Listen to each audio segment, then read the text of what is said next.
Apa kabar sahabat sehat? Saya harap semuanya sehat tanpa kurang suatu apapun. Jumpa lagi dengan saya Ridwan di channel Solusi Sehat Tanpa Obat. Di video kali ini saya akan menjawab beberapa pertanyaan di kolom komentar baik YouTube maupun Facebook. Semoga ini bisa menjawab dan menjadi solusi nantinya harus seperti apa.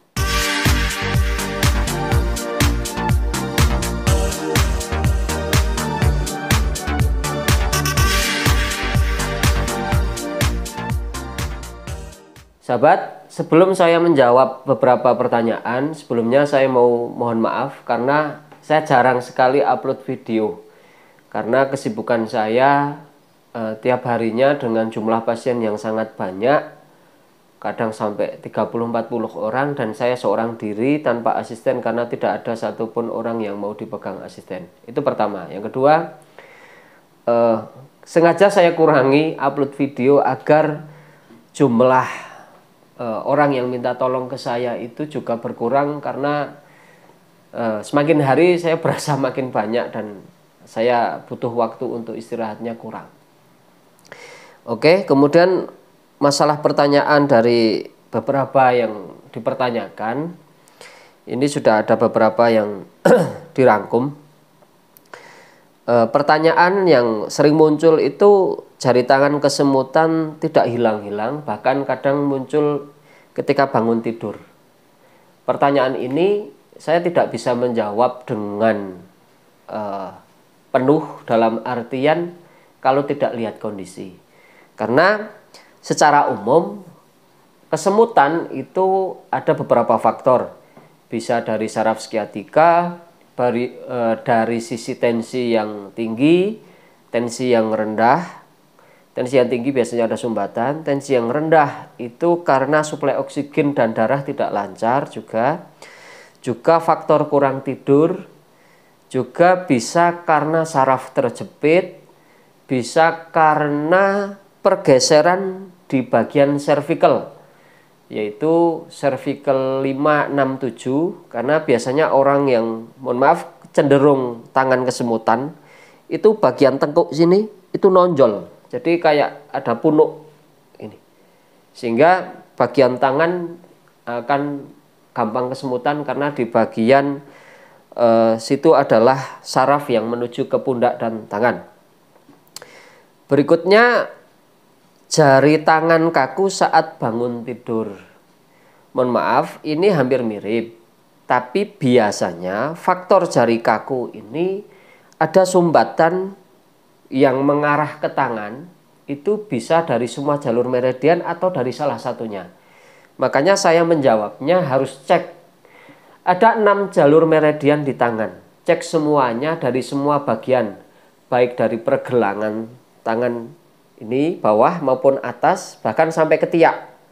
Nah, ada beberapa faktor lain ketika kaku di saat bangun tidur itu kadang juga faktor dari pergeseran tulang di bagian torak ke 6-7, karena itu juga ketika itu bagian di situ ada otot yang mengunci, itu ke arah tangan juga rasanya kebas.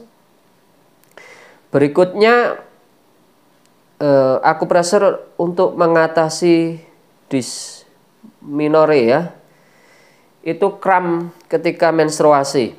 Oke, untuk masalah ini biasanya faktor penyebabnya adalah kondisi bagian otot psoas mayor dan minor, kontraksi kanan dan kirinya berbeda.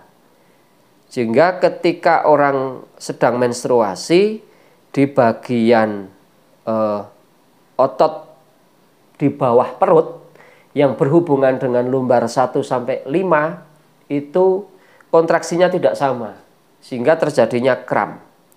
Itu secara umum. Kemudian masalah menurunkan asam lambung.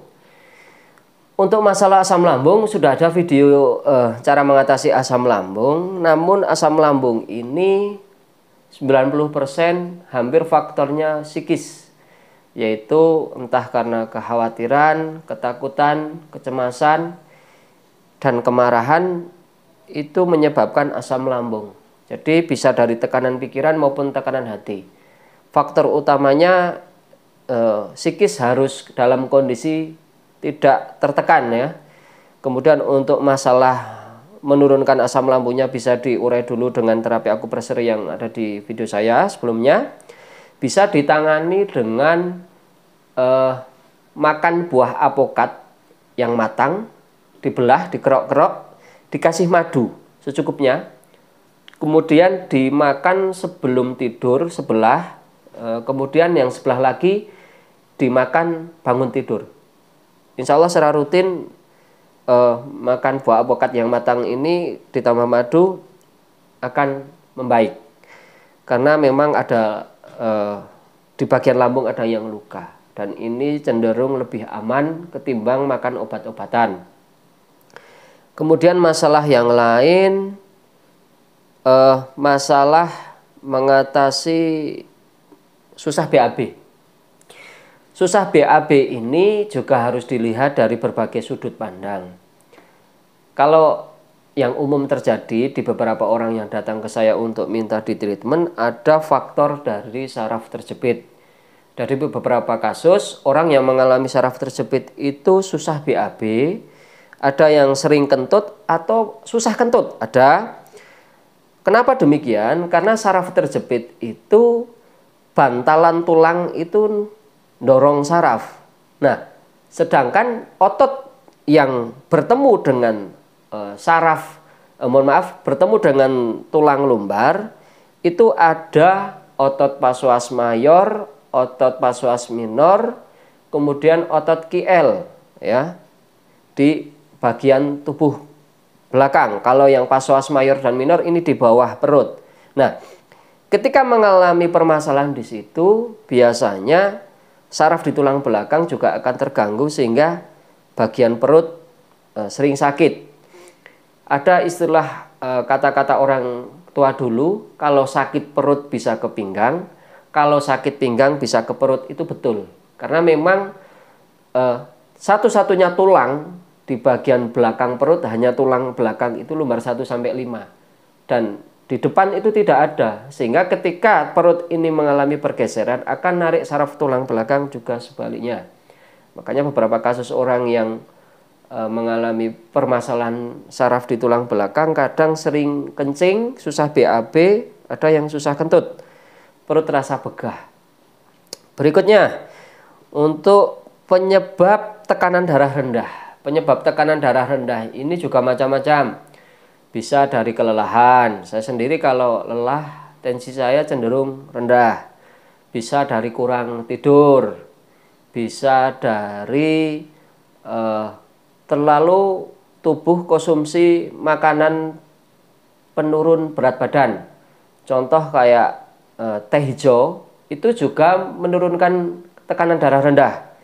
Obat pelangsing itu secara umum menurunkan tekanan darah rendah.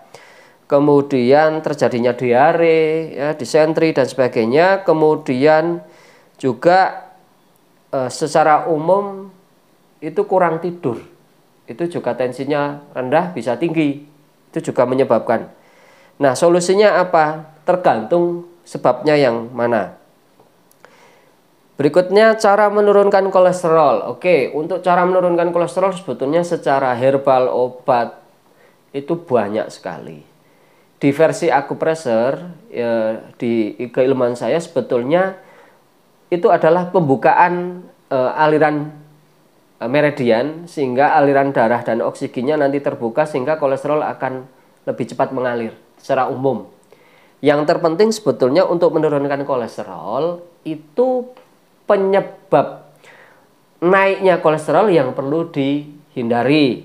Penyebab naiknya kolesterol, kalau sisi makanan itu sebetulnya hanya 20%. Yang 80% itu tubuh dalam kondisi tertekan. Baik tertekan pikiran maupun tertekan hati. Namun kadang orang tidak merasa. Nah, ketika tubuh mengalami tertekan, di tubuh itu mengeluarkan yang namanya hormon kortisol. Hormon kortisol ini kemudian dirubah menjadi trigliserid atau kolesterol 80%. Jadi faktor pemicunya ya stres, istilah medisnya. Stres pikiran maupun suasana hati yang tidak nyaman. Sehingga kolesterol cenderung naik. bisa kolesterol, bisa trigliserid. Kemudian soal reaksi di akupresur ini memang berbeda-beda. Ada beberapa kasus orang setelah di akupresur malah drop. Ada, karena memang kondisi tubuhnya yin. Yin itu lemah. Makanya sebelum kita melakukan treatment, kita juga harus tahu orang ini dalam kondisi apa. Kalau kondisi kaku, ya dikendorkan. Tapi kalau kondisi kendor, lemah, tidak boleh terlalu lama, karena resikonya akan drop. Kemudian masalah belajar di saya. Belajar di saya itu sifatnya private ya, karena memang saya tidak melakukan semacam pelatihan yang besar-besaran, enggak, karena jujur ini butuh waktu lama. Kalau saya melakukan itu, saya tidak bisa. Sekali lagi saya tidak bisa, karena apa? Saya sendiri tidak bersertifikat. Bagaimana mungkin saya akan membuka sebuah pelatihan, kemudian peserta mau saya berikan apa? Saya sendiri selaku, misalnya saya sebagai pelatihnya, saya nggak punya sertifikat, bagaimana mungkin orang yang belajar dapat sertifikat? Karena mohon maaf sampai sekarang tidak saya daftarkan di Kemenhumham, sehingga versi akupresur versi saya itu belum terdaftar. Dan sebetulnya saya sampai sekarang juga tidak pernah buka praktek, makanya tidak ada plakat. Karena ya orang datang dari mulut ke mulut, bukan karena saya pasang plakat. Kemudian soal kiropraktik ya. Kiropraktik di saya memang berbeda dengan versi internasional dari siapapun. Karena di saya jarang sekali saya melakukan kanan kiri, tapi cenderung saya melihat kondisi. Sebagai contoh kasus, misalnya ada tulang belakang yang normalnya seperti ini, kemudian dia geser seperti ini. Ya saya cukup yang nonjol ini saya dorong ke depan, sehingga yang bagian kiri itu tidak perlu dilakukan seperti ini. Karena kalau dilakukan seperti ini dia akan kembali salah. Nah, di saya itu semua tergantung kondisi. Tulang bisa menggeser ke kanan, bisa ke kiri, bisa masuk, bisa keluar. Bisa kyphosis, lordosis, skylosis, lordosis. Bisa di cervical, bisa di torak, bisa di lumbar. Ada 7 cervical, ada 12 torak, 5 lumbar. Nah, tulang ekor bisa masuk, bisa keluar, bisa ke kanan, bisa ke kiri. Makanya beberapa kasus itu tidak bisa dilihat dengan sekilas, harus detail. Nah, permasalahan yang umum, kadang orang mengalami masalah di tulang belakang sudah di MRI tidak ketemu karena perbedaan sudut pandang. Kalau MRI itu posisinya tidur. Nah, ketika tidur, bantalan tulang belakangnya melebar sehingga orang lebih tinggi. Bagian tulang yang bergeser, yang merubah bentuk secara anatomi, itu tidak begitu terlihat. Tapi kalau MRI-nya duduk, insya Allah sama. Nah, makanya di saya, di bagian itu sulit saya videokan untuk memperlihatkan. Beberapa di video short itu saya tunjukkan, di reel Facebook juga ada. Nah, sekaligus saya menjawab pertanyaan alamat mana, alamat mana. Alamat saya lihat di Google Map, terapi pijat akupresur Ridwan. Saya di Perumahan Bulu Permai Residen, untuk saat ini di Blok D14, Sudi Kampir, Kelurahan Tanupayan, Kecamatan Bulu, Kabupaten Temanggung, Jawa Tengah. Kalau saya jarang balas komen dan sebagainya ya karena kesibukan saya jarang. Kalau di WA juga balas dengan cepat karena saya hari-hari nerapi orang. Saya rasa itu yang perlu saya sampaikan. Mungkin masih ada beberapa pertanyaan yang kalau ingin disampaikan silahkan diisi di kolom komentar. Tapi di kesempatan ini saya juga masih ingat ada beberapa komentar yang, Bang, kenapa tidak buka baju sehingga titiknya terlihat dan jelas. Mohon maaf, di saya karena saya terapinya itu juga laki-laki perempuan, saya perlakukan sama, tidak ada satupun yang saya buka baju. Karena bagi saya buka baju itu, mohon maaf, sebuah kesalahan. Karena itu kehormatan orang, masa dibuka baju? Kasihan. Tidak dibuka baju pun, kalau kita paham anatomi akan terlihat Bahkan mohon maaf, celana jin pun saya bisa tembus. Karena apa? Saya paham anatominya. Nah, bagi Anda yang ingin kok bisa, belajarlah tentang anatomi otot dan tulang. Di video yang lalu saya pernah tunjukkan sebuah aplikasi tentang anatomi otot dan tulang. Sehingga otot manusia itu secara umum bentuknya sama, yang berbeda hanya ukurannya. Nah, skala ketika kita nerapi antara orang gemuk, orang kurus, orang tinggi, orang pendek, ya tinggal main skala aja, besarkan, kecilkan, panjangkan, pendekkan. Nah, titiknya sama. Kalau pakai cun susah, tapi kalau pakai anatomi enak. Analogi yang paling gampang, mohon maaf, lihat terapis yang tunanetra. Mereka tidak melihat tapi bisa merasakannya. Intinya di situ. Mohon maaf ada salah-salah kata dalam jawab. Semoga video ini menjadi jawaban dari beberapa pertanyaan yang kawan sahabat sehat sampaikan di kolom komentar YouTube maupun Facebook.